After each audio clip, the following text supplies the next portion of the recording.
Selamat datang rekan-rekan semuanya. Kita akan belajar kembali soal logika.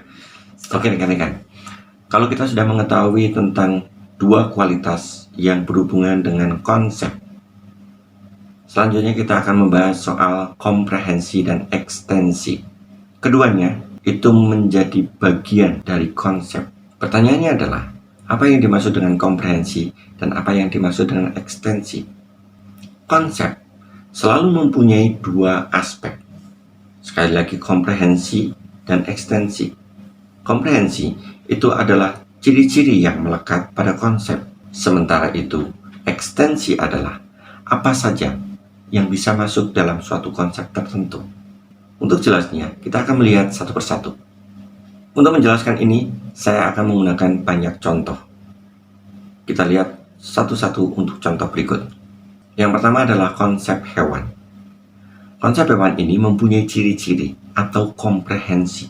Bergerak, membutuhkan makanan, bernafas, berkembang biak. Kedua, manusia. Manusia mempunyai ciri-ciri berpikir, bernafas, berkembang biak, bersosial, dan seterusnya. Contoh yang ketiga, konsep mahasiswa.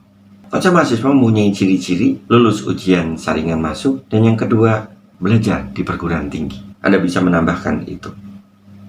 Dari contoh-contoh tersebut, kita bisa tahu ada konsep dan ada ciri. Ciri ini akan membatasi dari konsep. Konsep menjadi jelas pada saat kemudian ciri-ciri ini juga dimunculkan. Selanjutnya, kita akan mengambil contoh mewah, mahal, glamor, banyak uang, cerdas, solutif, banyak akal, bisa menyelesaikan masalah, cepat belajarnya. Anda bisa menambahkan kursi, berkaki, yang kedua tempat untuk duduk. Dengan contoh-contoh tersebut, semoga Anda bisa mengerti apa yang dimaksud dengan ekstensi dari konsep. Selanjutnya kita akan mempelajari soal ekstensi. Tadi saya mengatakan ekstensi adalah hal-hal yang masuk di dalam sebuah konsep. Kita akan memahami itu dalam contoh-contoh berikut. Pertama, makhluk hidup. Makhluk hidup di dalamnya ada manusia, hewan, dan tumbuhan. Atau kalau kemudian mau dibalik, hewan, manusia, dan tumbuhan itu masuk di dalam konsep makhluk hidup.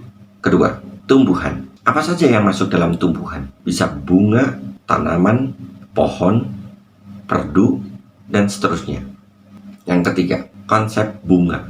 Yang bisa masuk dalam konsep bunga ada anggrek, mawar, dan melati. Anda bisa menyebutkan lagi yang lain. Apa yang bisa masuk dalam konsep pelajar? Bisa siswa, bisa mahasiswa. Saya ingin memunculkan konsep merek HP. Apa saja yang bisa dimaksudkan atau yang dimasukkan dalam konsep ini? Samsung, iPhone, Xiaomi, dan seterusnya.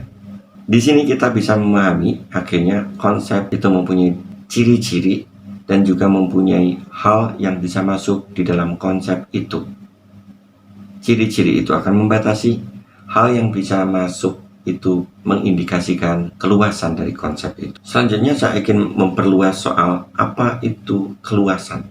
Dari pembahasan yang sudah kita pelajari, maka kita bisa menyimpulkan konsep itu mempunyai dua aspek. Satu, komprehensi, dan yang kedua adalah ekstensi. Komprehensi, ciri-ciri dia memberikan batasan.